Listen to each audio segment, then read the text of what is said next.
são sponsors dos grupos de inclusão, né, os patrocinadores dos grupos de inclusão, que foram fundamentais para a gente ter essa política hoje em dia.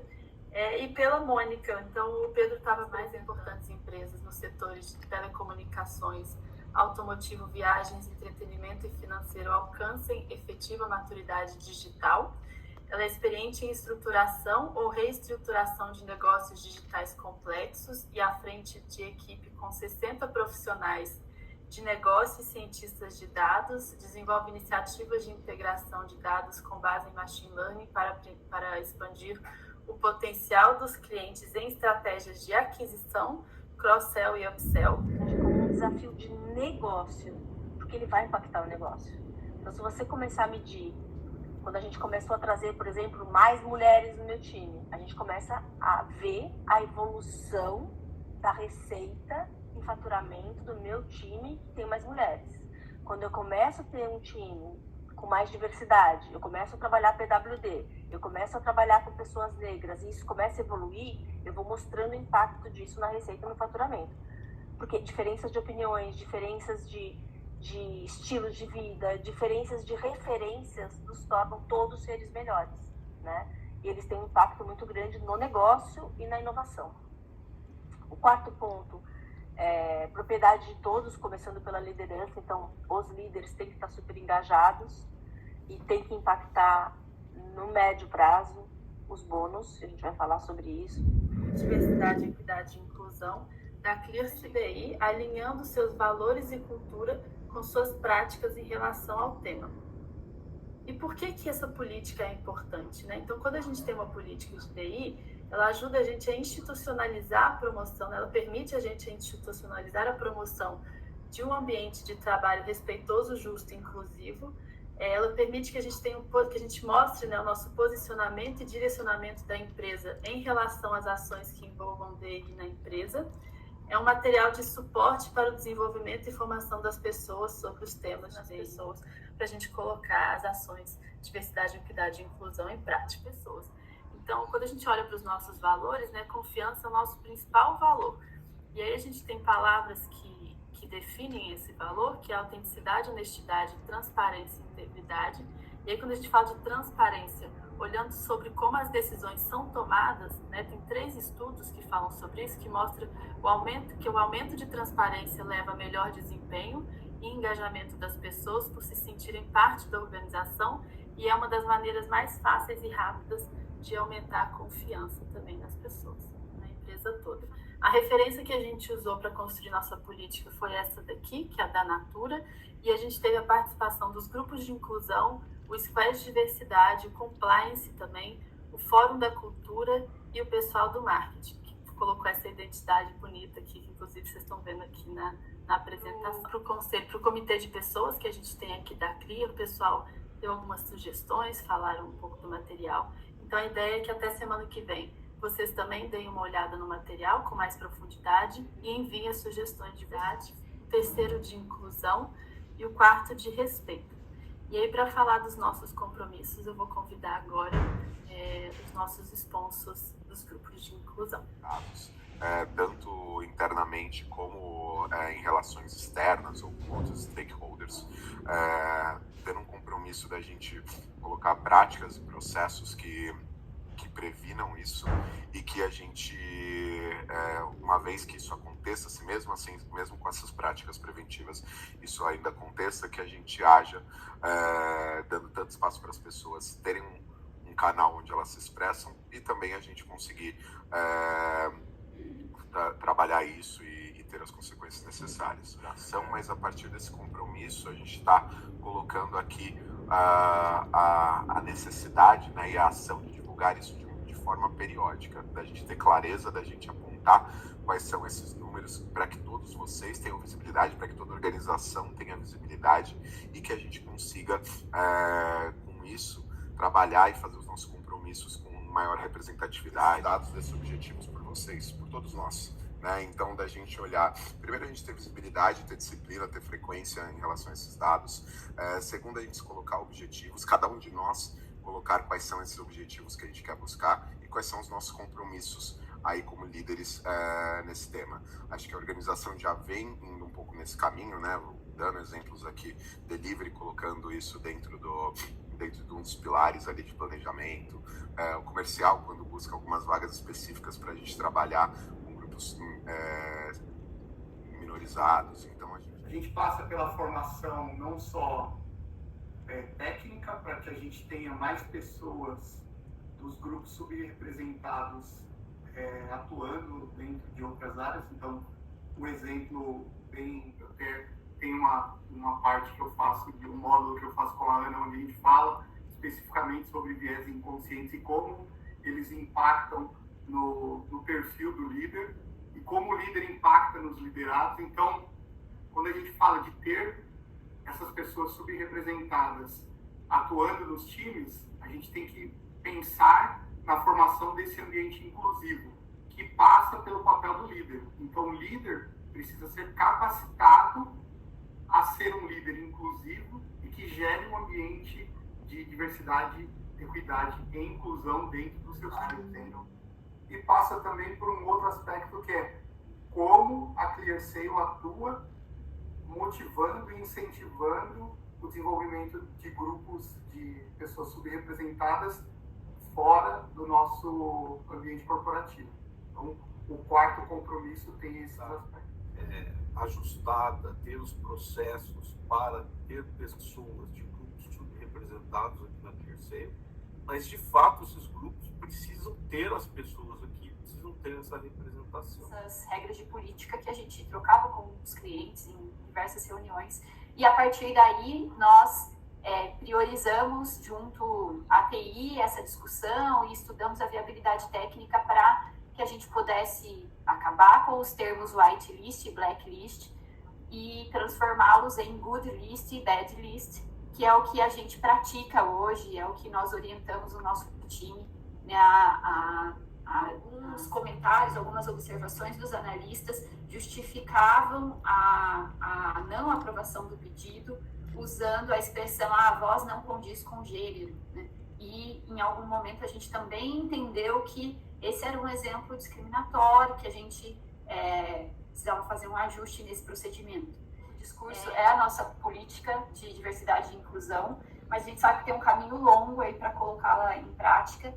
Não vou ser repetitiva aqui com vários exemplos, mas que já foram citados, mas acho que vale ressaltar, por exemplo, o incentivo para o uso dos nossos canais de denúncia e o nosso comitê de ética, que certamente vai nos apoiar bastante, né, a partir aí do lançamento da nossa política, para colocarmos em prática diversos dos pontos que a gente está trazendo aqui.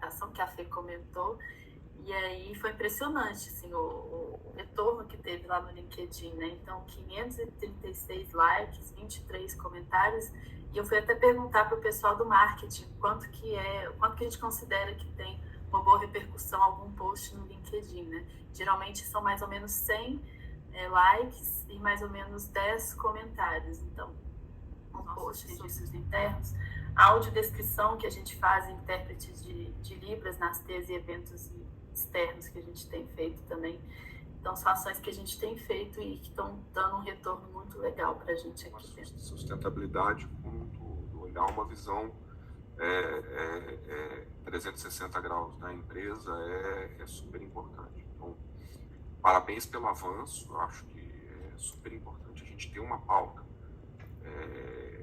extremamente ativa disso, e eu acho que a minha provocação acho que tem que ficar claro como é que vai ser o desenvolvimento e os próximos passos. Está sempre atrás nesses temas, como sociedade, não é diferente da gente como empresa, mas estou bem contente, sempre estive bem contente com a gente ter pessoas um subconjunto tão treinado e tão relevante dentro da nossa organização vendo isso. Então estou bem feliz por reservar mais esse período aqui do nosso tempo para falar disso, e acho que ecoo as mensagens dos demais aí do quão importante é desdobrar isso, mas acho que o primeiro passo conceitual de ter uma política escrita é tão importante quanto os passos de desdobramento, porque você tem de onde partir, sabe o seu guia, tem a visão clara de onde você quer chegar. Aqui, quando eu trouxer a minha sugestão, acho que a gente tem que começar de algum lugar, e a gente começa com esses eixos que a gente já tem. mas eu quero também gerar provocação dentro da nossa vontade de ser uma empresa global, de ser visto como empresa global, somado com o componente do trabalho remoto, que tem sido bem presente aí na nossa vida e está bastante dentro da discussão, que leva o trabalho remoto, leva então as pessoas bem espalhadas. Eu acho que tem um eixo de diversidade interessante, que é a de localização, a diversidade intercultural, que pode ou não ter a ver com a diversidade as diferentes países de onde a pessoa está, né, onde a pessoa está, que eu acho que é um bom candidato aí a próximas discussões de eixo para ser incluído, para além dos 4 que já estão sendo trabalhados. Eu acho que já é um percentual relevante do time da ClearSale, considerando a ClearSale Internacional. Se você somar as pessoas que trabalham para a ClearSale Brasil, mas se relacionam com pessoas de diversos países, para quem, portanto, o assunto intercultural é super importante, aumenta ainda mais. Se somar o grupo de pessoas que hoje moram em outros países, mas serve a ClearSale Brasil, espalhados aí nas diferentes áreas, acho que todos vocês aqui que eu vejo as carinhas, tem pelo menos uma pessoa nos times de vocês que se mudou, inclusive de país. Acho que então tem esse eixo da diferença intercultural aí. Eu já fiz essa provocação algumas vezes para Léo, para Ana, mas queria só colocar aqui no grupo grande também, que é uma boa sugestão, um bom candidato a próximo eixo a ser trabalhado, porque enfim, muitos dos aspectos culturais estão incutidos até para discutir as questões de diversidade, por exemplo, de gênero, quando a gente discute com o pessoal hispanohablante, completamente diferente de discutir com o pessoal aqui baseado nos Estados Unidos, né, o nível de profundidade, o tipo de questões que eles enfrentam. No último mês, que me convidou para fazer essa apresentação, no Léo. Adorei as perguntas que você, Pedro, fez, que o Mafra fez e outras pessoas sobre o OKRs, como é que a gente vai medir tudo isso. E conversando com o grupo hoje, a ideia é, depois que a gente participar um pouquinho sobre mostrar para vocês como o Google trabalha, a gente ter depois sim, os OKRs da empresa e os OKRs de cada um dos líderes aqui, porque sem a liderança a gente não vai conseguir. Só que é uma construção. Então, vamos passar um pouquinho por todo esse modelo do Google, que eu acho que traz insights bacanas. E, Rafa, acho que o seu ponto sobre pessoas de outros países é fundamental. Eu tive lá no Brasil, Silicon Valley, e numa das apresentações a gente viu, inclusive, a dificuldade de se manter uma cultura brasileira em outros países também. Então, a troca é muito importante. E na contratação de pessoas, porque o modelo mental de trabalho é diferente, né? Tanto de outros países versus do Brasil. Então, vamos passar por isso também. Pelo menos uma especialista, uma coordenação e uma analista ou uma estagiária.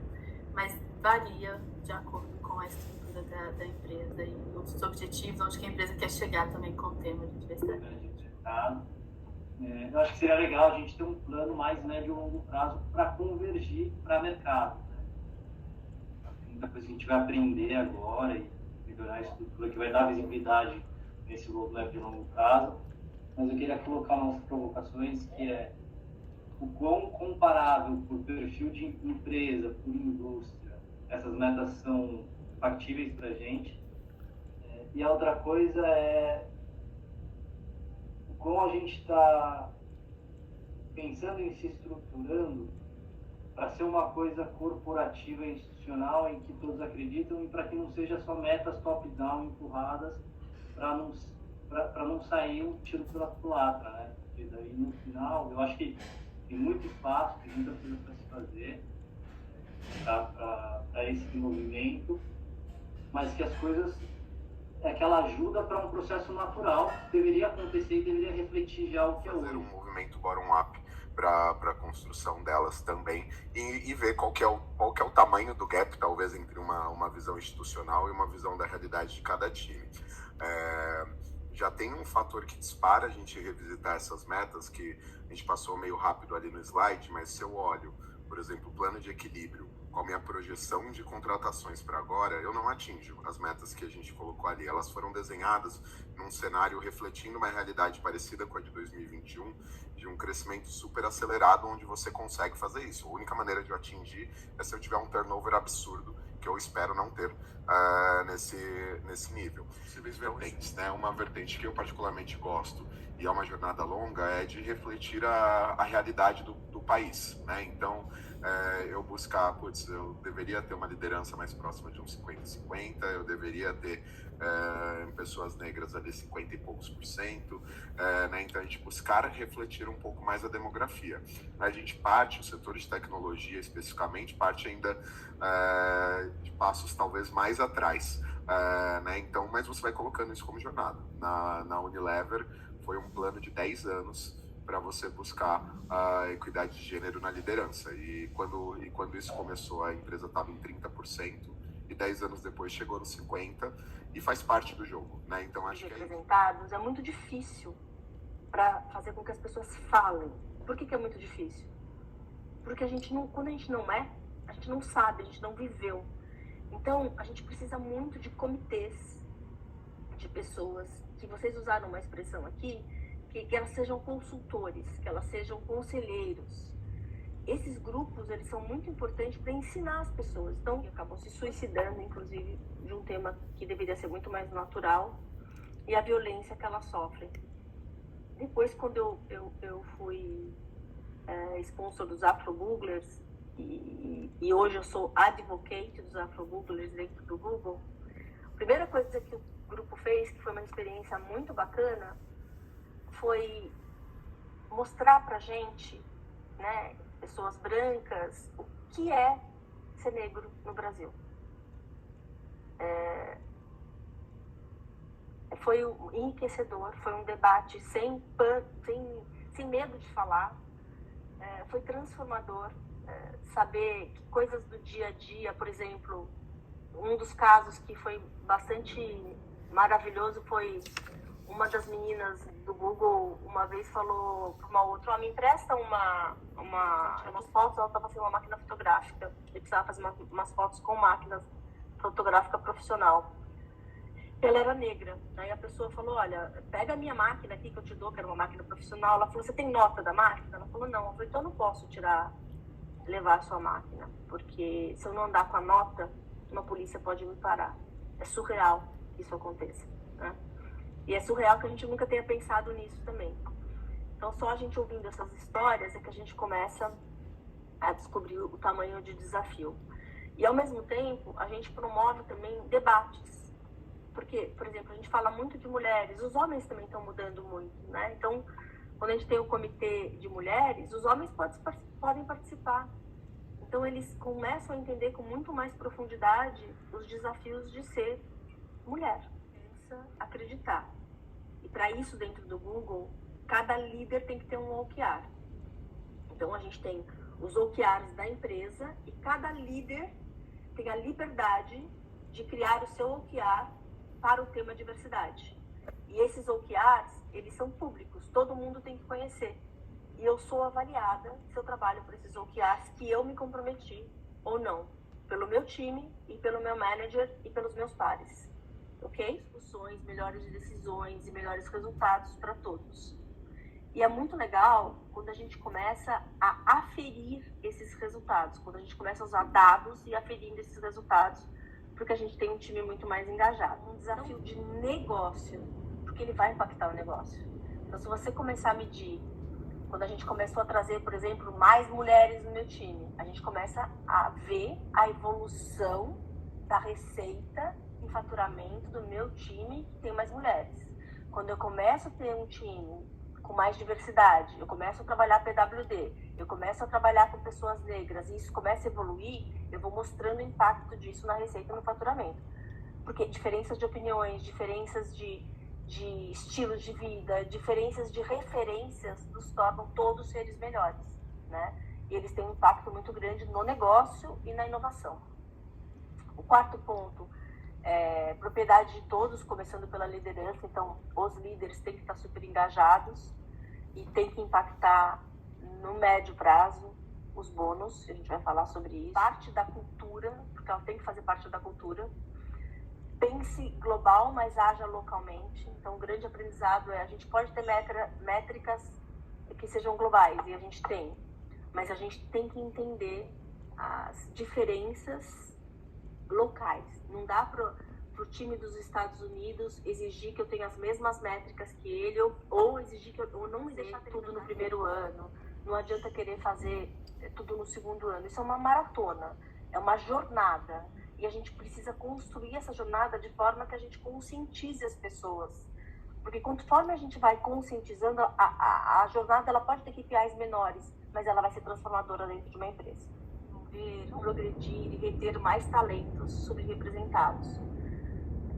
Como fazer isso no Brasil? Então, eu estou há 8 anos no Google, então a gente começou primeiro com o programa de universidades, depois a gente viu que não dava certo. Hoje a gente tem um programa interno que a gente desenvolveu aqui no Brasil, tanto no desenvolvimento de pessoas como no programa de inclusão.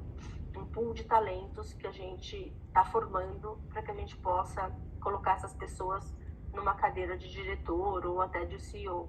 Eu me sentia muito velha, mas muito velha. Eu me sentia muito mais velha do que eu sou. Por quê? Porque as pessoas eram muito mais jovens que eu. Então, eu fui um grupo de minoria.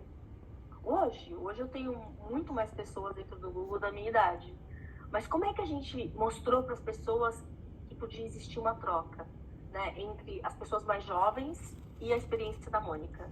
Isso fez parte de um desenvolvimento e que vai virar também um outro grupo de minorias em breve dentro do Google Brasil. Ele já existe lá fora e no Brasil. Por favor, depois eu vou até mostrar para vocês um relatório anual de diversidade desde 2014. Nós somos uma das primeiras empresas do setor de tecnologia a publicar esses dados, o que foi super bacana, porque a gente sempre começa a pensar e a gente sempre discute do nosso papel dentro da sociedade, dentro do mundo. Então, a partir do momento que a gente começou a soltar esse relatório, a gente ajudou muito a melhorar a discussão sobre diversidade em tecnologia. E hoje a gente aprende também com muitos outros, né? Tudo. Então, a gente usa os dados para a gente analisar o que a gente está fazendo, o que a gente já fez, para desenvolver produtos, para aperfeiçoar nossas ferramentas, nossos esforços de diversidade, equidade e inclusão. Então, quando o Google publicou nosso primeiro relatório de diversidade,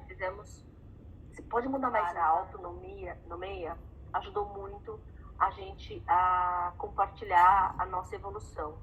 Então, em 2018, pela primeira vez, a gente publicou o número de contratações e demissões, mostrando e apresentando a intersecção de raça e gênero, para que a gente pudesse ter uma meta de diminuir a quantidade de pessoas que estavam saindo da empresa, para a gente poder trabalhar tanto as pessoas de LGBTQIA+, gêneros não binários, pessoas com deficiência, status, no caso lá também nos Estados Unidos, principalmente militares e veteranos. O que a gente está vendo? Gente, só um pouquinho, por favor. Eu já vou compartilhar, obrigada. A gente define metas e OKRs para business, a gente também define para diversidade. A gente quer alcançar o engajamento da equipe para que a gente possa engajar a equipe. A gente deixa essa liberdade de cada um ter os seus objetivos claros, e esses objetivos, eles são muito importantes. Por exemplo, se eu coloco lá que eu quero contratar mais pessoas negras no meu time, o time, com base no levantamento de dados de toda a liderança, o time de RH, ele sabe que ele vai ter que ter um pipe muito mais robusto para aumentar a quantidade de currículos e de pessoas negras, para que a gente possa atingir a meta que cada um dos diretores estão colocando em cada uma das lideranças. Isso também vai para o gerente, país, de equipe e de indivíduo. Quando a gente começou com essas metas, a gente tinha primeiro só metas de país. Depois a gente passou por metas de equipe, depois a gente foi para metas de indivíduo. Por que não fazer tudo de uma vez? Porque a gente precisa mudar a cultura. A gente precisa fazer com que todas as pessoas entendam o papel delas. Por isso que a gente vai num processo de construção, né? Os objetivos têm que ser claros de cada um. A gente tem equipe dedicada para isso. A gente tem uma equipe de equidade, de diversidade. A gente só tem aqui, que tem a ver com a realidade brasileira, que chama Next Step. O que é o Next Step? Next Step, a gente está trazendo para o Google pessoas que não estão incluídas na sociedade, que às vezes não tiveram nem faculdade. O Google antigamente ele era muito rigoroso, então ele avaliava o nível da faculdade, o nível das notas, até as notas da época do ensino médio, eles avaliavam o inglês, o alto nível do inglês, só que ele não faz parte da realidade do Brasil, né? Então, o que a gente está fazendo? A gente está fazendo um programa de estágios de 2 anos, as pessoas se aplicam para um estágio de 2 anos, onde elas vão ser desenvolvidas para que elas possam, ao final desse estágio de 2 anos, estarem trabalhando no Google de verdade. Esse programa, ele traz pessoas que não tiveram as mesmas referências ou que não tiveram nem, às vezes, chance de estudar. Algumas estudaram, outras não estudaram. Pessoas que não têm inglês, não precisa necessariamente ter inglês. Então, o meu OKR, eu tive 2 pessoas, debates muito mais profundos, para que a gente não use expressões, vocês estavam falando da história da whitelist, do blacklist. A gente tem esse tipo de conversa, a gente também passou exatamente por isso, a gente mudou bastante. A gente tem outras expressões que a gente usa que fazem parte da nossa educação e que são erradas, né?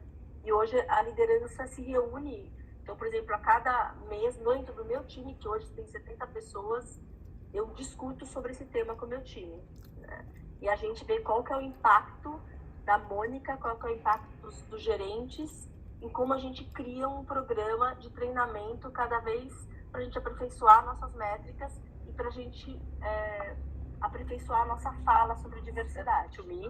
Em mais de 30 escritórios da Europa, Oriente Médio, África, Ásia e toda a América, a campanha estimulou líderes e gerentes e funcionários a assumir um papel de aliado na sua comunidade, entendendo as experiências de diferentes comunidades, modelando inclusive comportamentos e compartilhando seu compromisso pessoal com a melhoria de diversidade. Então, é muito legal. Às vezes acontece do time trazer algum ponto que a gente vê em outros clientes, porque a gente está num ambiente que a gente está conversando sobre isso, né? Mas às vezes tem uma outra empresa que a gente se relaciona, que é um cliente importante, que não tem esse mesmo ambiente. E hoje a gente está com um programa de como a gente ajuda, inclusive, essas empresas a falarem sobre o tema, de forma que a gente não conflite culturas, mas a gente some. Isso foi muito importante. Então, a gente tem debates grandes do time de engenharia, de como a gente melhora, principalmente para o time que é PWD, e a gente usa esses nossos produtos. Por exemplo, eu tive há um mês atrás uma reunião com a pessoa responsável pelo Google Translator, porque eu tenho um treinamento que eu tenho que dar de produto, que é uma ferramenta que já existe dentro do Google, e ela é toda em inglês. Então, como é que eu uso a ferramenta do Google Translator para que as ferramentas de treinamento a pessoa possa optar em fazer a ferramenta em português? Porque para quem não tem inglês é muito difícil. Então, eu estou fazendo com que a vida daquela pessoa seja mais inclusiva dentro do Google, e eu também estou fazendo com que ela não se sinta tão mal de não falar um idioma. Mais um slide, Ana, por favor. Então, a gente mede a cultura e se a gente está dentro da cultura a cada 6 meses. Então, como a gente faz isso? A gente tem índices internos e externos para nos ajudar a entender como o Google, em todas as linhas, faz diferença. A gente experimenta dados que são metodologias que são aplicadas por outras empresas e desenvolve as nossas também. Esses dados nos dizem onde a gente precisa nos concentrar, onde, por exemplo, a gente aprendeu que mulheres negras experimentam o Google de uma forma diferente, por exemplo, que um grupo branco. Então, como é que a gente faz com que essas mulheres se sintam engajadas e se desenvolvendo com o mesmo nível? A gente olha para isso de forma bastante importante, só que para isso as pessoas precisam se autodeclarar, né? A gente está mudando a nossa metodologia de avaliação agora, mas cada indivíduo ele é avaliado 50% pelos pontos quantitativos e 50% pelos qualitativos. E dentro dos qualitativos, o soft skill desses 3 pontos, que são uma série de perguntas, são muito rigorosos na avaliação de cada um. Então faz parte dos nossos valores e a gente não abre mão de ter a pessoa pode ser a melhor profissional técnica do mundo, mas se ela não estiver dentro dos nossos valores, ela não vai ser bem avaliada. 50% da avaliação dela é para esses 3 pontos. Mais um. Nós somos patrocinadores localmente e globalmente de algumas instituições, porque para a gente é importante ter essa troca e esse conhecimento. E o que a gente vê, que a gente vai descobrindo em cada um dos países, aprendizados que a gente traz para cada país também, nas pessoas que são responsáveis pelas iniciativas de diversidade e equidade, e aumentar o caminho de como a tecnologia ajuda nas cidades, nos locais, nos países, e para que cada Google se sinta parte de um lar, né? Então, aqui vocês têm alguns exemplos de como a gente está botando o trabalho e essa estratégia, mas, de novo, né, gente, são mais de 15 anos trabalhando com esses pilares. Na cabeça, um dos, né, além de todos que eu já falei, é que é uma maratona. Então, se você... Pode mudar mais um, André, por favor? Ana Paula, desculpa. Vamos pensar que a gente tem alguém que nasceu em 1998, o ano que o Google foi fundado. Só agora essa pessoa está concluindo a universidade. Isso mostra o fato de que a maneira honesta de abordar esse trabalho é entender que a mudança real virá em horizontes de 15, 20 anos. Então, como é que a gente se planeja para investir e faz um acordo para que a gente possa mudar de maneira significativa? Quando a gente olha para o Google, tanta coisa aconteceu na última década. Então, 2014 a gente publicou pela primeira vez o relatório anual de diversidade. 2017 fomos nomeados de Chief Diversity Officer. Em seguida, alguns eventos internos geraram um grande debate de conscientização. Alguns eventos, inclusive, duros, assim, a esse grupo, né? Não descansaremos até chegarmos lá. E eu acho que é esse coaching dela que a gente tem que pensar. A gente não pode descansar enquanto a gente não conseguir entregar essa proposta, esses valores que vocês estão colocando aqui, uma missão desse grupo. E que ações vocês vão tomar com cada um dos seus times. Porque não pode ser tem que ser uma missão da liderança, mas a liderança sozinha não vai fazer, né? E vocês são líderes dessa empresa. Então, qual vai ser o compromisso de vocês? É isso, gente. E o que eu ia fazer no meu time?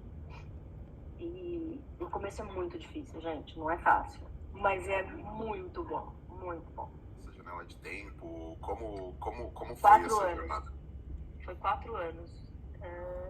Então, primeiro era uma Matrix, de verdade, né, onde a gente deixava público no Brasil, e eu faço parte eu respondo para o Fábio Coelho, que responde para o Alan, que é Américas. Então, era uma Matrix que todos os diretores, todos os gerentes colocavam, e eles também, os objetivos dele ficava público. Hoje faz parte da minha avaliação, de todo mundo que responde, se a gente está realmente entregando o que a gente se comprometeu, se a gente está engajado no tema, e faz parte da minha avaliação naqueles outros 50%, né, dos 3 pontos, mas a avaliação ela é separada. Então, dentro da ferramenta, Léo, depois se você quiser eu até mostro para você, eu tenho lá 50% de soft skills, 50% de quantitativo, e o outro é o meu compromisso com diversidade. Que tipo de ação você recomendaria para a gente? Primeiro, já está claro para mim que não é nem bom fazer isso da noite para o dia, né? Nem seria uma recomendação. Não. E segundo, que tipo de ação você recomendaria, além dos que você ouviu na nossa política, que ajudaria a gente a engajar as pessoas menos conectadas, vamos dizer assim? Então, a gente tem, a cada mês, a gente faz um tema, né? Então, hoje a gente vai falar sobre mulheres, os comitês, como a gente tem vários comitês, os comitês, eles promovem a discussão. Só que são em grupos muito grandes. Então, as pessoas têm medo, elas têm vergonha de falar, elas têm medo de se expor, elas têm medo de falar dos dois lados, né? Quem está no grupo e quem não está no grupo. Quem está nos favorecidos, inclusive. As pessoas têm medo de errar. Então, o que a gente percebeu? Que a gente, como manager, cada um faz as suas discussões. Entendeu? Então eu tenho lá o meu grupo de diversidade também. Então o pessoal traz propostas de temas para a gente incluir. Quando acontece alguma coisa que impacta globalmente, a gente traz essa discussão também, que é um ponto que a gente descobriu que precisa tomar muito cuidado, né? Porque às vezes, quando aconteceu aquele caso dos Estados Unidos, daquele policial que matou aquele homem, e a gente foi perguntar como os negros estavam se sentindo, eles falavam, cara, eu não quero falar sobre isso, para mim dói muito, né? Olha que coisa, que descoberta, né? E que respeito que a gente tem que ter, e porque dói muito, né? Então, é histórico isso, são anos e anos de um modelo horroroso, né? Então, quanto mais você discutir sobre o grupo, e vocês que vão ter que promover esse negócio, porque as pessoas no começo, quando eu começava a falar, as pessoas não falavam. Então eu falo, gente, vamos fazer pergunta. Eu brincava que nem eu pergunto aqui, eu vou ser mal avaliada, porque vocês não fizeram perguntas. No Google a gente é avaliada para tudo. Então, a gente começou a promover. Ou então, outra coisa que eu fazia muito também é fazer uma Dory, onde as pessoas podiam fazer perguntas para mim e ninguém não precisavam colocar o nome. Também ajudou muito na evolução da discussão. Mas no fim do dia era uma atitude de cada líder mesmo, né? Você puxava, sempre. Você era o tema, sempre. Mas tem que ser do CEO, né? O CEO começa, claro. O CEO começa, ele tem que falar, o board também tem que ser o seu papel, mas os líderes também. Fala sobre o tema, a gente aprende a falar sobre o tema, porque isso é bem sensível mesmo. Mesmo aqui eu vejo que às vezes as pessoas têm medo de falar uma besteira, e às vezes não perguntam, e preferem ficar quieto. E como que a gente provoca essa discussão para que as pessoas falem livremente, abertamente, tragam os temas, aprendam, porque a gente não sabe qual termo usar, como abordar, como falar. E às vezes você abordar uma pessoa que vai lá perguntar alguma coisa, é isso que você falou. Às vezes a pessoa não quer falar sobre isso, ela fala, cara, estuda, vai aprender. A gente faz isso hoje já em cliente também, que é para mulheres, que é I Am Remarkable, é uma metodologia que faz com que as mulheres se unam mais, inclusive, porque às vezes as mulheres são os maiores concorrentes das mulheres, né? Então a sororidade, ela precisa existir. E é uma metodologia que a gente usa que é muito legal. Eu posso ver se eu consigo a agenda de alguém para trazer para vocês também, para os líderes aqui. Posso ver se a pessoa dos Geiglers fala para vocês. Posso ver se o pessoal dos Afro-Googlers fala também. Agilidade do nível de conhecimento, vontade de falar sobre o tema, né? Então, para mim o exemplo é, você começa a falar sobre um tema de diversidade e inclusão, alguém diz assim, não, para mim não precisa falar disso, porque se você ensina as pessoas a respeitarem as pessoas, não precisa se discutir se as pessoas têm ou não, participam ou não de um grupo subrepresentado, que acho que é super genuíno, né? A ideia do All Lives Matter, que aconteceu a partir do Black Lives Matter aqui nos Estados Unidos, né? Que é super genuíno, é bonito, vem de um lugar legal, mas também vem de um lugar talvez de uma discussão talvez meio rasa desses assuntos de diversidade.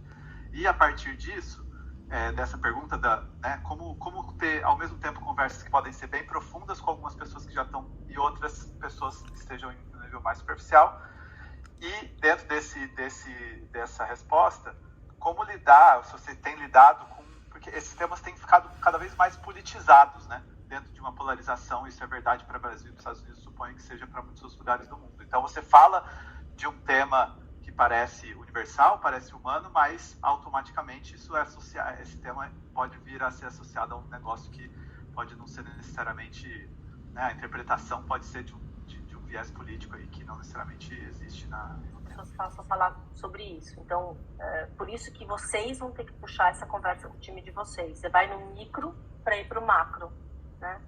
Então, mostrar para as pessoas que, olha, a gente precisa criar esse ambiente. A gente pode respeitar quem quer participar e respeitar quem não quer participar. E isso a gente tem que sempre respeitar.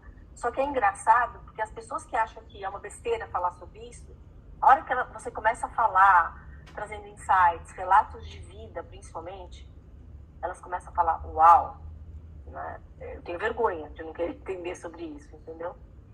Então, você que vai ter que criar esse tipo de discussão. Não tem certo e errado, a gente precisa falar sobre o tema. Vamos conversar? Então aí você traz. Então, às vezes eu trago um convidado de fora para contar um pouco sobre a vida dele. E o próprio relato das experiências vão chocando as pessoas. né? E aí as pessoas vão se engajando. Também no Google, que a gente poderia de alguma forma discutir a viabilidade na ClearSale, por exemplo, tá? Para aumentar, né, o percentual de mulheres na liderança, a gente tem pelo menos uma mulher entre os 3 finalistas para uma vaga ali de liderança, né? Que tipo de ações dessa prática que funcionaram muito bem no Google, que a gente poderia Mulheres no pipe é super importante. Então, a gente briga muito com o RH para que, por exemplo, pegando esse exemplo que você está falando, tenha mulheres no pipe. Né? Então, eu tenho que ter mulheres no pipe. Mas não necessariamente eu preciso contratar mulher se ela não for a melhor profissional. Então, a gente precisa conversar sobre isso também. Né? E a gente precisa formar pessoas. Então, a gente tem dois times de formação.